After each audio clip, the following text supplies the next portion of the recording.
So we'll go ahead and get started. I don't have an introduction for this type of podcast. I'm very Okay. indecisive when it comes to that stuff. But I do go by Tony Oddball. This is an odd conversation. Here with a very special guest. It's Narde. Cool, and I'm not gonna lie. I think when I first ran into your name was actually on a lineup. I think it was in LA. I don't remember which one it was, but I really enjoyed hearing some of your sounds from the back. Prior to the show. I never The went, but I remember wanting to go. And so, why not? You get the interview like this. You know what I'm saying? hell yeah, it's the thought that counts, right? That's right. But Cool. yeah, no, I'm always doing shows in LA. So if you miss one, you're bound to catch another one because I'm out here. I mean, except currently we're all not out here, but It's like we're here, but we're not here, but we're here. exactly, yeah. Everyone's been plotting like, oh, 2020 is gonna be so lit, and we bored in the house. But Right. I love it because as an artist, I'm able to just hone in and create. So I kind of have that as an outlet, luckily. Yeah, I also believe it's the perfect time for creatives, because now they have no choice but to either just be bored, or they could create something different. Hell yeah. Cool. 1 second. There you are. So, I'm gonna start with some basic questions. I think you only have one interview out there, so I might have to have some repeated questions, but why not get it out from here? But basic questions such as where you're from and what got you into making music. Well, I'm originally from, I would say, where I was raised was DC, like the DMV area. Mhm. I went to high school in Northern Virginia, so kind of Northern Virginia basically is like the B part of the DMV. Mhm. So it's like 20 minutes outside of DC. So I was always there. But it's a super diverse area. So I feel like my music is hella diverse too in that sense. Um, yeah, and I came to LA maybe 3 years ago. Mhm. So I've been out here a little minute. Yeah, no, I bet. Damn. So Yeah. how many years has it been then? Say that again. How many years has it been? Since well, I'm back and forth. I travel all the time. Mhm. But I mean, I was in DC maybe 6 months ago, but I haven't lived there for I'm in 2.5 years. This summer it'll be 3 years. Okay. Yeah. Cool. So what's the big difference between DMV and the LA area? Everything is different. Everything is fucking different. It's crazy, but it's beautiful. It's a lot more spread out here in LA, whereas DC is like a 20-mile radius. Like the whole thing, you could drive the whole thing in 2 hours. Yeah. And that's just because of traffic. If there was no traffic, it'd be 15, 20 minutes. But yeah, I mean, of course, LA has beaches. The weather is always beautiful. And I feel like LA is a really good collaborative environment too. It's just so many creatives out here that everyone's willing to collaborate. Whereas DC, everyone's kind of in their niche or their clique or whatever, because it's such a small place. There's not a lot to do, so it's a difference in that too. Yeah, see, me, I don't really have a lot of people that I consciously know that make music from out there. I think IDK is one of those artists from the DMV area. Yes. I Damn. fuck with. I heard Oh it's a girl, right? no, IDK. Oh, okay. Oh yeah, no. Who were you thinking of? I was thinking of JIDK. Okay, JIDK. That's a girl. I don't know. Oh, okay. Honestly, I believe it might be the same person. I'm not sure, Yeah, cause it might be. It might be. I'm not sure. I know I've heard of that person. I just never dived in, I guess. yeah, dope rapper. Good music. You also got JPEG Mafia, but he's from Baltimore though. Yes. Yeah, Yes. man, he's I'm killer. familiar. You're right. Yeah, I mean, do you have any influences from that certain section of America? I would say my influences. It's crazy because I mean, well, I'm mixed, so my Mm-hmm. mom is white and my dad is black. My mom's Italian, but and I was raised by her, so I grew up listening to like a variety of shit, like everything from like Bill Withers to like Etta James and like freaking Outkast and Tupac and like random anything like The Cure. Like I was on, my mom had me like fully immersed in everything. So yeah, it was pretty. I wouldn't say like I have like specific sound influences, but I like shit that's different. Like if people are like Outkast, I love because they did something so different and it hasn't been replicated. I always loved NERD for that same reason. Like bands like Little Dragon and like anyone doing something out of the ordinary. Yeah, no, I feel you on that. Like Outkast did bring out that new experimentative energy into hip hop, definitely way back in the day. And so yeah, it's really dope. And then The Cure, you don't really hear anybody mentioning The Cure so much. You know, and I love The Cure as well. Mm-hmm. Yeah, same. They're like classic. Like they kind of have that vibe. Like they just ride, kind of like the just ride down PCH soundtrack. And some of my music is like that too. Like it's very just vibey. Yeah, I was just about to say the same thing. Because, you know, before we even get into any of your music, you know, I really gotta say I love it. It kind of reminds me of like, my trips to the beach, and even just like times I just want to like kind of meditate, just have something in the background like that. And I also did look into your Instagram, and I noticed, your fashion is very nice. You have a lot of different types of jewelry. You even have crystals inside your jewelry, and so is that something that you really like fully invested in right there? Crystals are something that I have just started to embrace. I've always loved them and been drawn to them just because they're beautiful. Yeah. But I'm actually learning more of the qualities that each mineral and each crystal has and how it's helpful for you. Like there's certain crystals that can like absorb EMF, like frequencies and like shit that's bad for you out there. So yeah, I love crystals just to kind of keep me protected and and it just like elevates the frequency, I feel like. Oh yeah, absolutely. I mean, do you have like any favorite crystals personally? I really love amethyst because purple's my favorite color, but I love like shungites too. Shungite is like a deep black one, and it's good for like protection. And rose quartz. Love that one. So it's like my top 3. Yeah, absolutely. Now I feel you on that. I used to wear this one Tree of Life crystal emblem. It was like a big one that was around my neck, but then it just like started like falling off like on its own, and then I don't know what happened to it one night. But they say like when they fall off of you or if you lose it, that either you didn't need it anymore or whoever's gonna find it needed it more than you did. Okay. All right. Now I feel better about that. You know what I'm saying? Good. Yeah. But I remember after that, I remember grabbing an amethyst, rose quartz, but I also got a jade as well. Now that having those 3 together, it really did like feel a little more blissful in my thoughts at least. Oh yeah, it's a vibe. It's like the people who know about them, like it kind of attracts the right people too.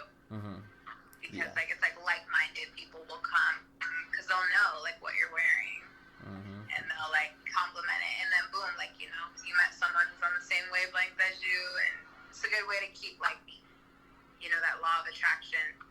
Yeah, exactly. Yeah, I don't know how many times I got to the bar, like back with my friends, and I was the only one that's really into that stuff. And I would go to the bar with them, and there'll be girls that would even approach me and like start conversation. So it was a good conversation starter for sure. Oh, it absolutely is. 100%. Cool. Well, dang man, I'd like to hear that. And also like when I do my meditation and stuff. As typical as it is for those that are into crystals, there's also psychedelic talk as well. So do you have any experiences with that and anything you would like to share? With psychedelics? Yes, ma'am. Yes, I I actually just had the most beautiful trip. It was about maybe 3 weeks ago, and I went to a all-natural hot spring in California. And it was beautiful because it was like a couple hot springs, and it was right next to a river. So like the synergy of like the hot spring and then that cold ass river, like, and being there just in nature, it was so like,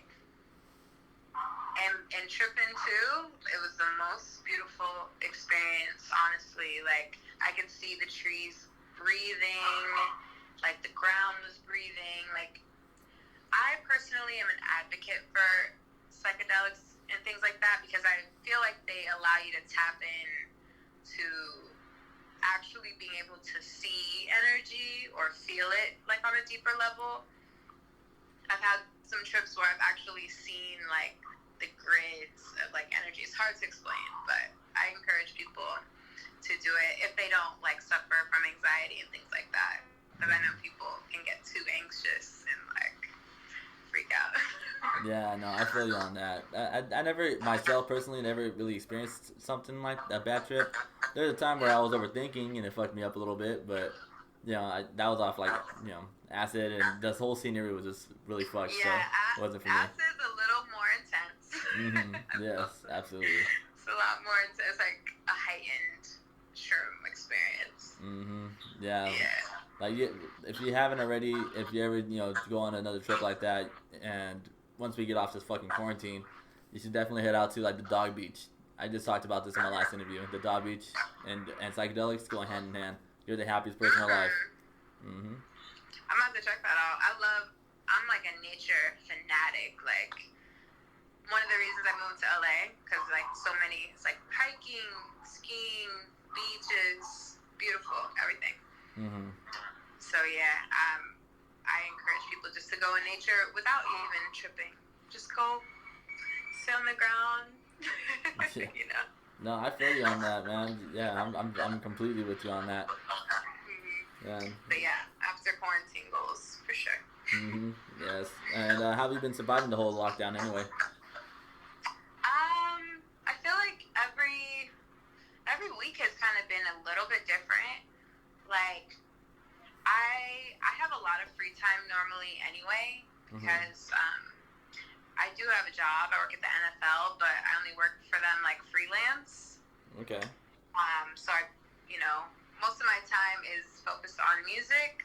So it wasn't a big change for me. I think the biggest change was like kind of seeing how the world was affected, and then also learning so much information that's coming out right now. Like, big shit is happening, like conspiracies are unfolding and da-da-da. So I've kind of just used it as a time to be still.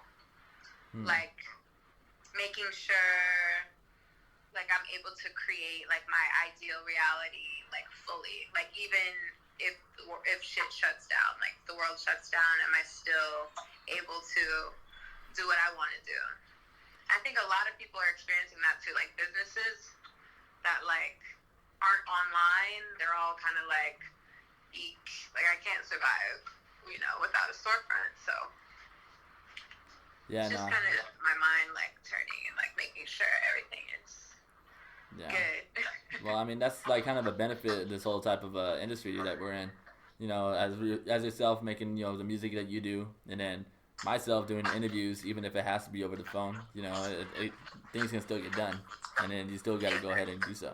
And so I like that. Yeah, it definitely works in our favor right there. But also because of this, we have to compete with like a million other people. But that's the hard part. It's cutting through the noise. So yeah. And so, I mean, how do you battle all that, like, before, like, it comes to, like, releasing music or even writing it out? Like, what kind of gave you the confidence to really push all this out? It's interesting because I've been making music since I was, like, 16 years old. So it's always been, like, really natural for me. And I've always created music, but I didn't start taking it seriously probably till like 2 years ago, and I'm 24, so like,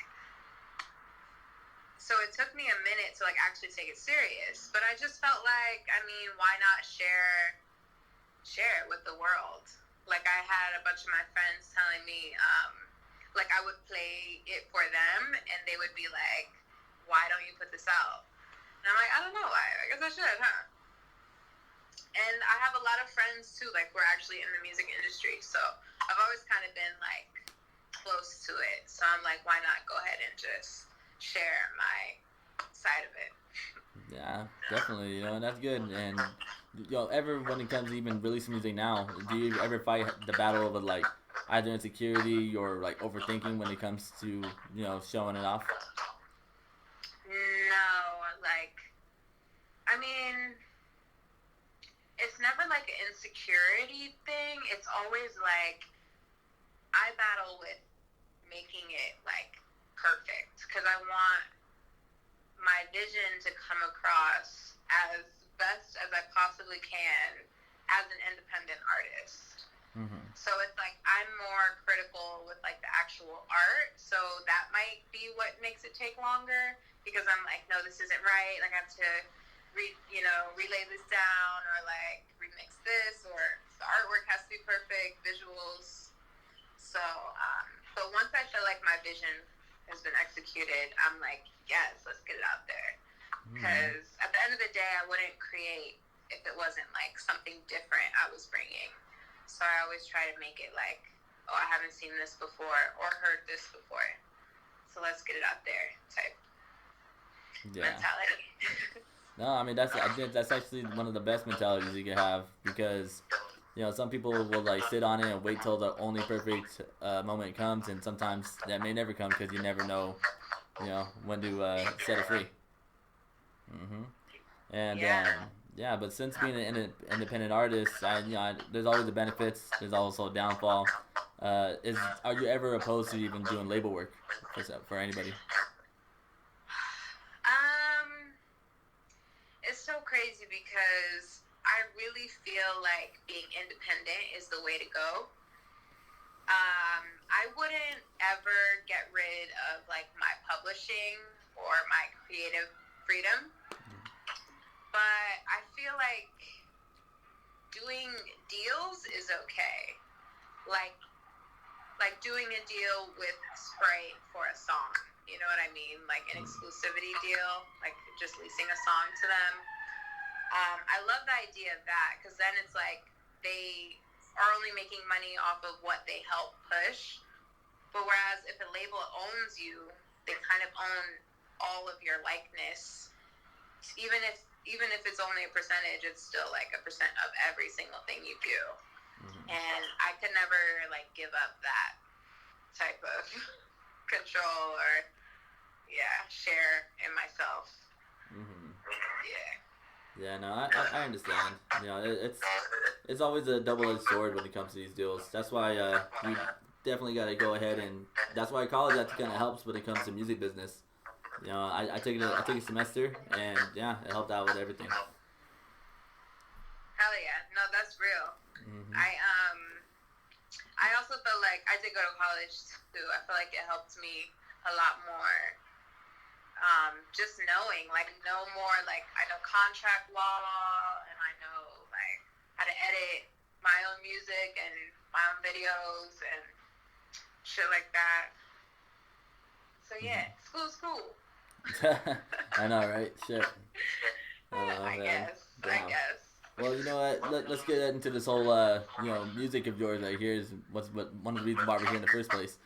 But, do you have like a ritual when it comes to like songwriting or, getting into your creative space? I have rituals when it comes to recording music, but when I write, I've been making like a lot of my own beats lately. So when I'm creating, I just like will hum melodies and I'll voice memo them, and then I'll think of a theme and then write lyrics to it, like in that same sitting. And if like nothing comes to me melody wise, I normally just move on. Mm-hmm. Because if I can't find like a melody that like is like natural for the song, I just kind of will move forward. Yeah. Yeah, but as far as recording rituals, like once I'm in the studio with lyrics all written and shit, I have to have like the lights off and like candles or incense, and some trees, you know. Have some Bretton Wood playing in the background. Not do Right. Yeah, it's not. Yeah, it's gotta be just cool atmosphere. Definitely. That sounds very relaxing right there. So is that like the same setup that you had when you made Cloud High? Say that again. Sorry. Is that the same setup that you had when you created the Cloud High EP? Oh yeah, Cloud High. Yeah, Cloud High was recorded all in the same space. Actually, it was 2 different studios. It was one downtown and it was one in West Hollywood. But yeah, it's me and my friends. Luckily, it wasn't like some stranger I didn't know. So we just kind of set the vibe, know what we got to do, and just get in there and knock it out. Dang, for sure, man. And what I thought about the album definitely it's relatable. But it's also something that you can really just run in the background when you're just like getting some stuff done. Also just want to just have like some like alone time. It's really good music, but what was like the story behind the whole project for yourself? I kind of wanted all the songs kind of felt like escape, like they were all like different places or like atmospheres, but they were all like super spacey and kind of floaty. So I felt like it feels like you're up in the air, like listening to this record, like whether you're high or like on another planet, or I don't know, it's just, it kind of takes you somewhere that feels like kind of like meditative a little bit, like trancey. Some of the songs are. So I just like creating like shit that is unlike anything else. So they all kind of came together like that. It wasn't even like I didn't even name the project until I had all the songs done. I was kind of looking at the batch, like thinking, like, where's my head at with all this? And it was cohesive. I think it was because I was doing a lot of traveling that it has, like, this kind of, like, journey vibe going on. Okay, like for sure. Yeah. And, this one thing that I did like a lot, and it happened to be one of your most streamed songs, is "Lover's Dream" off the Homegrown album. Yes. Yeah. Yes. And honestly, I'm not gonna lie, I already put that inside my first date playlist. You know what I'm saying? I started doing this thing on the show where I'm always having others throw like a song inside this playlist for myself personally. Yeah. But like I heard that one, and I'm like, all right, this is already going in, bro. Like it ain't no question about it. That's love. That's love. Yeah, Lover's Dream is one of my favorite songs. It was the first song I ever wrote, honestly. Oh, crazy. When I like started taking it serious, when I was like, all right, Narde, you're gonna do this, put a project together, let's go. But yeah, Lover's Dream was the first song, but it was produced by this dude, Bunks Detta. And he works with Kali Uchis really closely. Wow. And Bia. I don't know if you heard of her. I love Bia. Yeah, so he's produced songs for them too.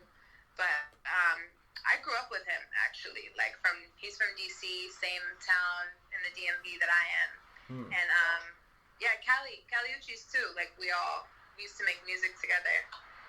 Wow. When I was a lot younger, yeah. We were like 17, 18. Jesus. So I'm guessing that your guys' relationship is like very tight and everything still? Yeah, we're all still cool. Like the music industry is small. So, like especially being a female in it, it's smaller. But yeah, we all still are busy as fuck, but we're still cool. Yeah, I feel that like the real love will always find its way around, whether it's like with business or just friendship in general. It's a good feeling. Yeah, it is. It's all good vibes. Yeah. For sure. So that's why, like, I feel like if you actually love music and you make music just because you love that shit and you've always been doing it, like those are the ones that tend to like have the longevity like in the business, because they stick with it because they actually love it. They're not just trying to like be hot or like follow a trend or just make money. Mm-hmm. So we all have that in common. Yeah, no, I feel you on that. I don't know, like. I wish I could find better words to use to describe like your music, at least for myself. But it's like I remember after listening to Fatal Attraction, I felt like '80s in a sense. I felt '80s dance music. I feel like it could be like in the soundtrack on a song or something, like in a movie.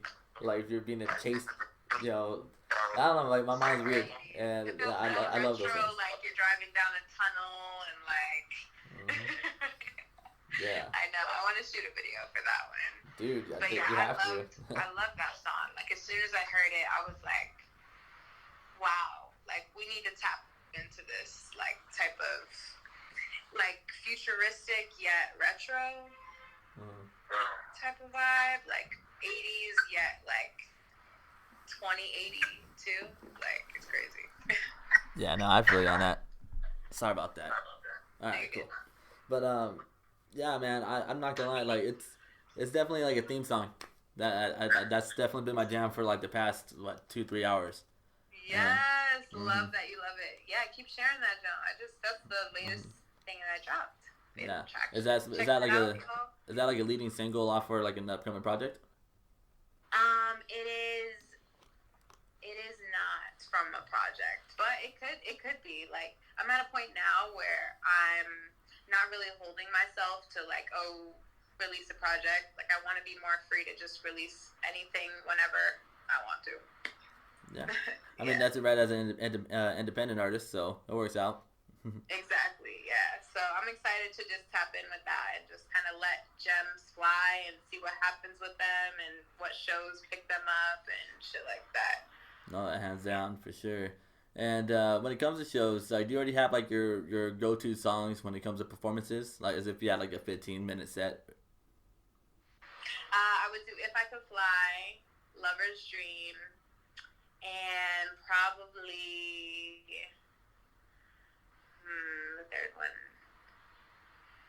I really love to perform "ICU," but it would probably be "Somebody to Wait For" too. So it'd be "If I Could Fly," "Lover's Dream," and "Somebody to Wait For." Those are bops. Can we go like in depth with "Somebody to Wait For"? Yeah. Yeah, like I kind of want to know like what kind of inspired that song.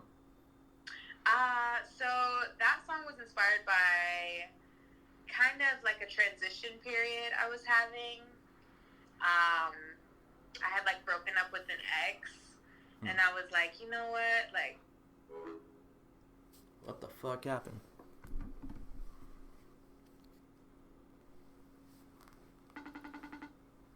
Yeah, but we are back now. Shit. I think we were just talking about man, what was that single that we were talking about? Somebody to Wait For.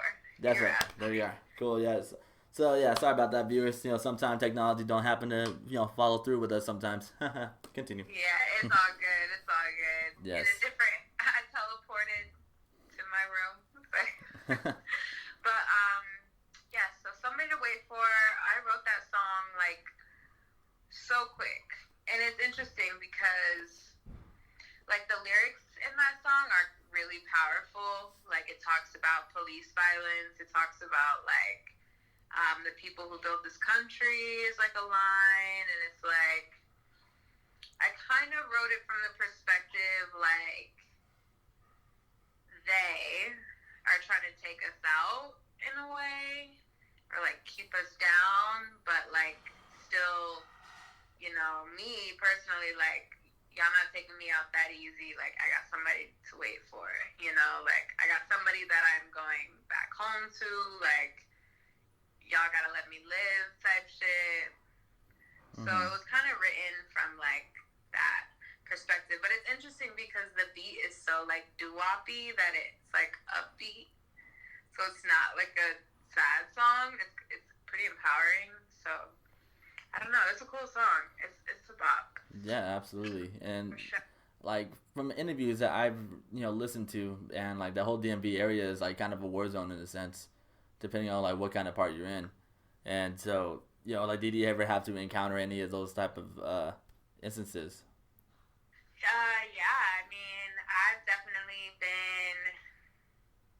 I've been like arrested, but not like taken to jail. But I've been like pulled over, put in handcuffs, like all off of like suspected like weed or like just being in the car with the wrong people or like too many black people for that case, like not even Mm-hmm. really that they were doing anything wrong, but just being profiled like that.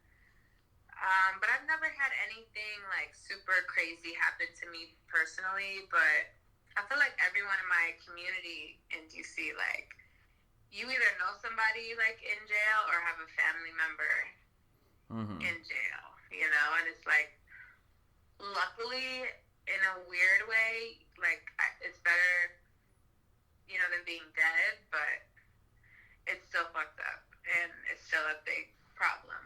So Yes. I just like to just touch topics like that just because it just keeps, it like plants seeds, really. Mm-hmm. Yeah, Like, absolutely. damn. Yeah. Oh shit. All right. You know what? I'm actually gonna edit something right now, but I'm also gonna Okay. I'm gonna call you right back because I realized I did not screen record this part of the phone call. Oh, that's cool. So I'll All call you right. right back right now. All right, peace. Bye. All right. Cool. Wagwan. There we are. I had to play fair. We both had to hang up on each other. Yes, I know. I'm in a whole nother setting right now. Yeah, no, don't even worry about it. So, Cool. yeah, I know we just talked about the whole, like profiling and everything, and especially with you, coming in, to everything, being both black and white. How was it, dealing with any kind of racial encounterment because of that? Um, I always think that like there is a certain type of privilege in being lighter skinned. Um, but I still feel like, I mean, when people see me, they see like a black person. So I definitely embody all of my, black culture. Even though I am half Italian as well. But as far as profiling, I feel like there's even there's probably more of a privilege of being pretty, honestly. Like, I Oh feel yeah. like when like I get into situations like I'm not treated as fucked up as like my black male friends or even like other females. Like, I don't know. So it's weird, but it's fucked up all across the board. Mm-hmm. And it's just something that it's like a systematic thing that I feel like it's important to touch base on through the music, because that's where change comes from, like within the culture level. Like, cause none of them niggas like watch the news. Like, nobody votes really. Like, they kind of getting all their angst and stuff from music. So Yeah. Mm-hmm. Yeah, and I think that's like another reason why I like doing this podcast is because I kind of separate the look and also the music because I think out of anybody I've ever interviewed, you can also kind of tell that I really like dig into the music instead of like stuff that they've done, like physically and such. Is because I don't know. There's a reason why we're listening to you, not because of like your love antics. that. Love Hmm. that. Yeah, absolutely cool. Well, that's why like and that's why you're very even though it's very harmonizing your music is I do see the diversity inside it too, and Yeah. since it's still like kind of fresh into your career, you still have a lot more to go into, which I'm all for it. So I've been following you for Love about a couple that. months, so yeah, you know what I'm saying. Mhm. Thank you. Thank you. Gratitude. Mhm. For sure. So Yeah. there's like only a couple more questions before we dip out of here, but I do want to kind of get into some of your performances. I did see on one of the recent interviews, and I feel so bad because I'm not gonna get their name right. It was like 24/7. Uh, Oh yeah, live culture. okay, there we are. Cool. Thank you for filling me in on that. But I do you remember you mentioning performing a lot. you that's like kind of like your main thing now in a sense. And I kind of want to know, like, is there any memorable experiences either like performing on stage or on the way to the show, on the way home, anything in between? Yeah, performing live is super important to me for a couple reasons. Like the artist side of me is like, that's when I'm actually able to physically in the moment connect with my fans. Mm-hmm. So that's like really beautiful. Like when you hear like a crowd singing your shit back to you, it's just like a crazy ass feeling. And then also like just the not artist me, performing is when I feel like the most present. Mm-hmm. Like I feel like I'm not thinking about something that happened or something that I have to do, tomorrow. I'm just thinking like about this present moment and like I'm here, like remember the lyrics. Yeah. Like it just, I feel the most present when I'm performing live because I'm just there and I have to be fully immersed in that or the connection won't be there. Yeah. So it's really like a pleasure, for me. Like, so I love it. I perform as much as I can. Yeah. Like, have you done both, DMV performances and like West Coast? Yeah, I've done DMV shows. I've noticed that like the shows that I do in different areas are different too. Like the DMV shows I do have like a younger crowd, or it's like with younger artists, like super young, like 18. I mean, I'm only 24, but but it's like. But in LA, it's a lot more like long-term musicians, like actually like niggas who are out here been doing it for a minute. I don't know. It's more diverse too. So. And I think another reason why people will take your music more serious out here, because I'm in Southern California as well, but I think another reason why people will like take your serious a little more than the average is because you're not from this area. And I've been noticing that with other artists I've interviewed, and they love performing everywhere else except LA, is because people like they're coming for the main headliner, but there's people that will go because you also have this person on the list. All right, cool. Now I'm gonna go check it out, and that's because you came from another state just to put on a show, and you flying out here. I think that's another reason why like people take you more serious. Hell yeah, I love it. Either way, like LA can be a tough crowd, sometimes. But, like, it's so beautiful because as a performer, you have to be able to perform in front of any and every type of person. So, I think even for anyone out there, like, who wants to be an artist or tap into, like, whether you do poetry or you play guitar or whatever, I think LA is a great market to, like, get your confidence, with your craft. Because, like, sometimes you'll perform and, like, people won't even look at you. But then other times, it's like, these people have no idea who you are, but they're already singing along with your shit. So, it's like, get everything. Yeah, but that's why, I kind of stated earlier, you have the harmonizing sound. People love it nowadays, especially with the melodies. Exactly. So, I know you mentioned something about producing your own music before. And how long have you been doing that? So I've always like messed around with sounds. Like I've been making music since I was 16, 17. So I've always messed around with like sounds, but I've never like fully developed full song structures. Like my first project, Homegrown, I do have 2 songs that I produced on there, which was Higher and Where Were You, which is more of like an outro than it is a song. It's just like, I think, 1 verse. But yeah, and then other than that, I just from releasing that one little thing, like I've had like hundreds of producers just like send me shit. So it's been like, I don't have to produce, but like I really want to be a master of like my craft. So moving forward, like I'm producing a lot more of my shit because I know more of my sound too now. So it's hard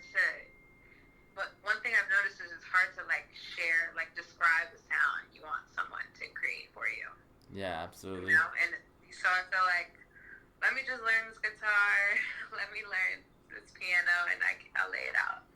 Mm-hmm. Yeah, Yeah. definitely. And like I can't really like dig into it too much. I've been doing so many interviews at once. I didn't realize how much it kicked my ass sometimes. But Mm-hmm.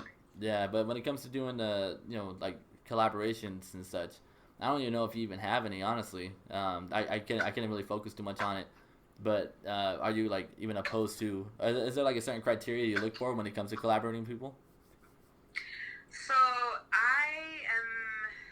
It's not like a criteria.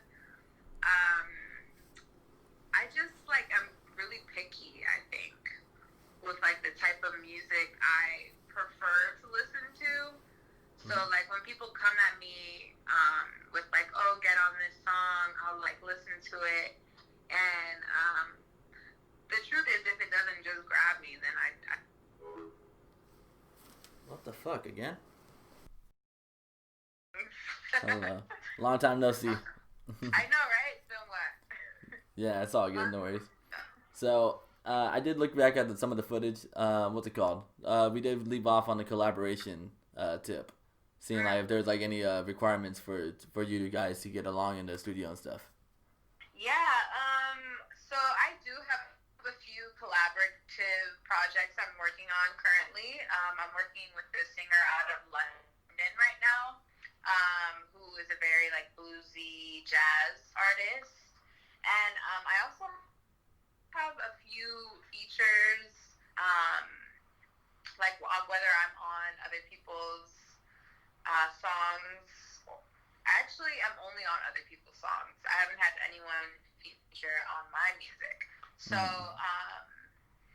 I don't know why yet. I really don't know why. I just like, I guess I'm very like one particular with my vision, but I'm not against collaboration at all. Like I've tapped a number of like live musician, like artists, like instrumentalists, and so I have like features there. Like I have other people on my shit there, but not like any other vocalists. But soon, Hmm. coming soon for sure. Because I love collaborating with other people. Just haven't done it yet. No, absolutely. I've always liked your type of sound on like a hip hop song. I'm a big hip hop guy, so I mean, that's why I can't stop thinking about it sometimes. But Yeah, I've yeah, got some hip hop features coming. Like I have one with a rapper that I'm really excited about, but I can't say too much. So. okay, all right, no problem. We'll talk about it off the camera. Nah, I'm messing with you, but no worries. So another thing I do want to show is you know, let's say this whole quarantine just gets extended up for the rest of the year, and we only have three artists or bands to listen to, for the rest of the year. For some reason, the streaming service is fucked up. But here's the catch too. Wherever you choose, you also get the songs that they're featured on. If they did songwriting or production, I'm gonna give everyone that kind of pass. So, who are you Okay. rocking with for the rest of the year? One person, Three. three people. Okay. Kendrick Lamar, Mm-hmm. because his shit is fire and his features are also fire. Um, I would go with probably probably like Doja Cat. Hmm. Yeah. Weirdly, because like I feel like maybe I'm only saying this because I'm a new fan of hers, and so every time I've kind of dug into her catalog, I always find like a bunch of shit that I haven't heard before. So I feel like I feel like she just has like so much shit to uncover. So I probably maybe do her, but let's see. Lastly, this is a really hard question. Yep. This is why I love my job. Oh, okay. Yeah. So Kendrick one. We'll do Doja because I don't know enough of her shit. So hopefully it's good and like I'm like. Yeah, it'll get you going for the rest of the year.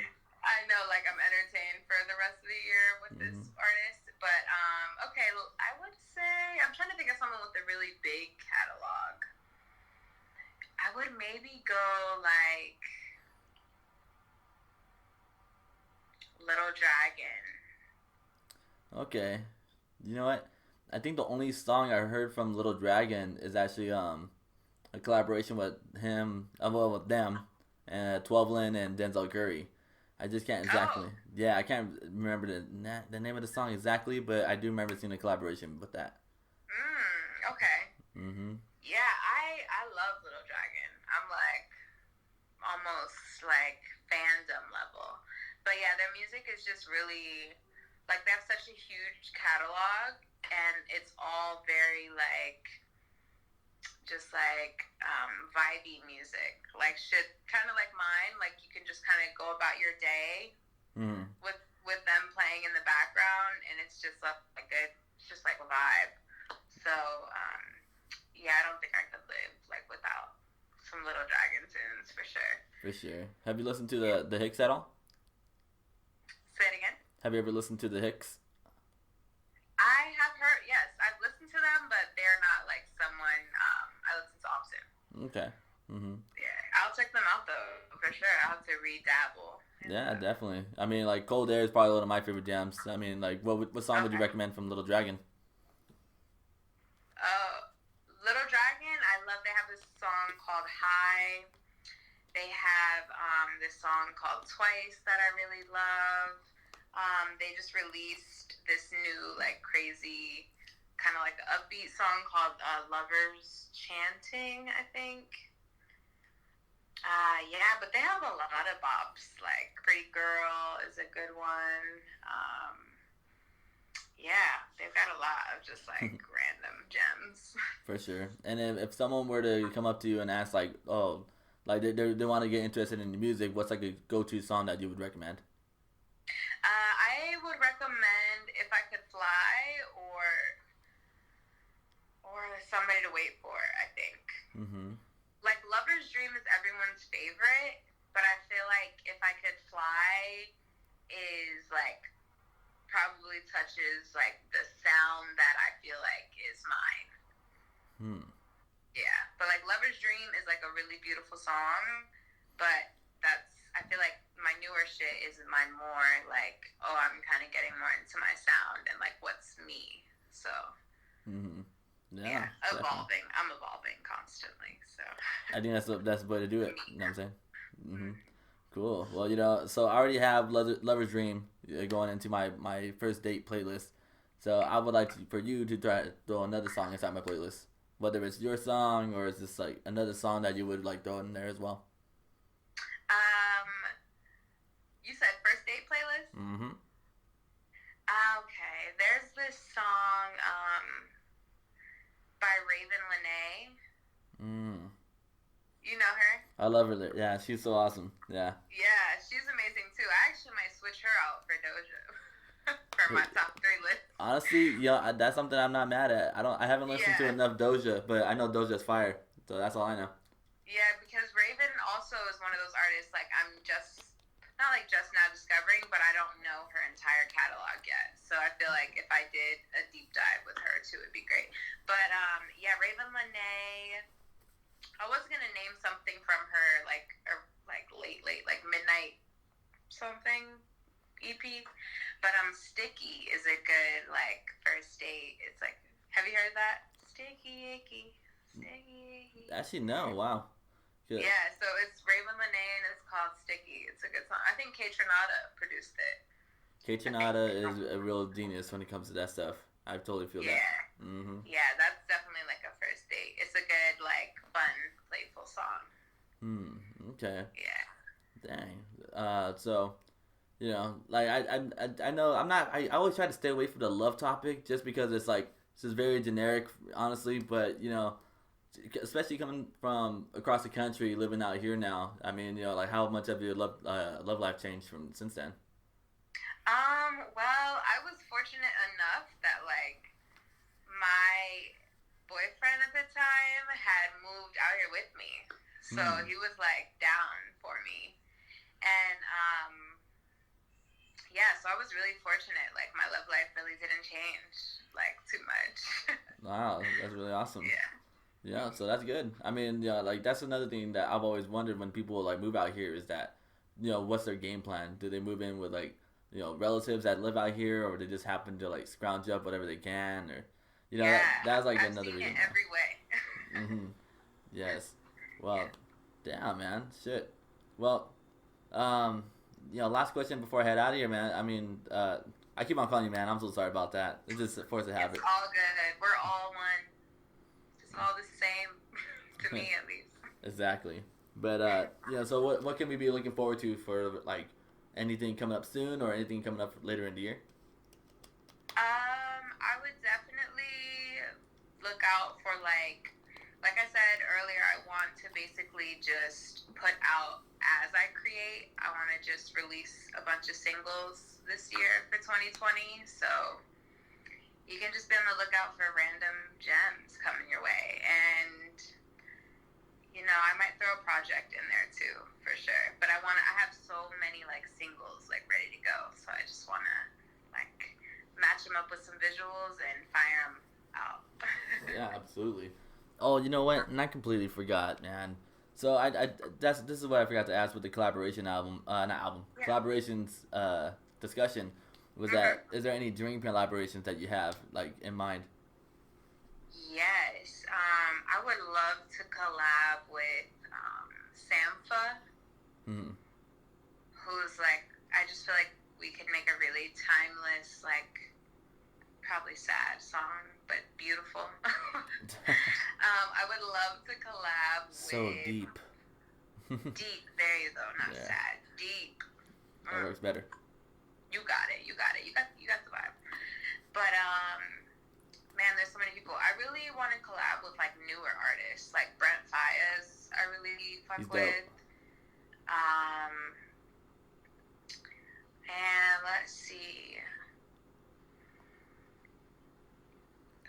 Female wise, I would probably collab with like, man, I don't know, because it's hard to find someone who like compliments you but isn't similar to you. Okay. So it has to be, man, it would be a dream, honestly, to collab with Kendrick Lamar.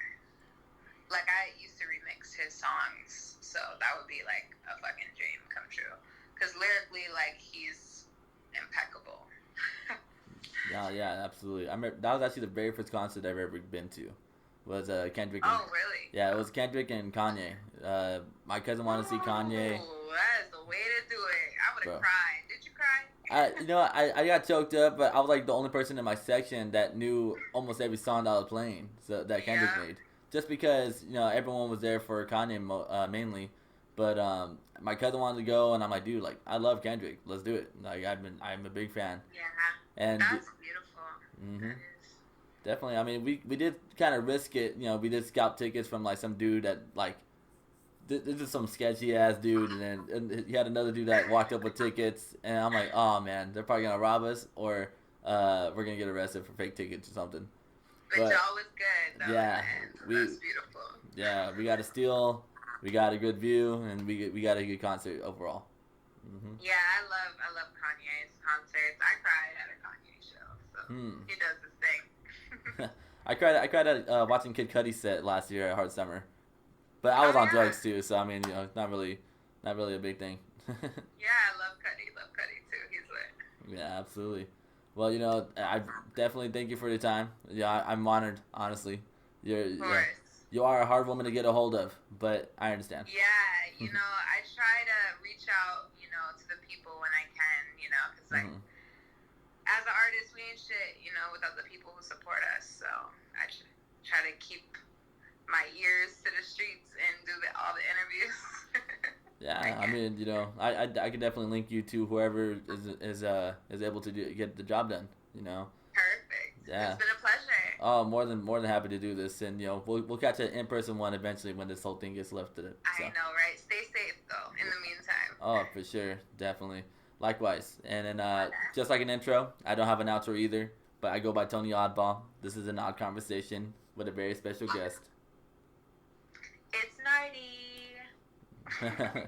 Clean, for sure. Well, yeah, we're definitely gonna try to get something going in the works for sure. If you're up for it, I'm down. I'm down. Let's get it done. For sure. Cool. All right. Peace and love.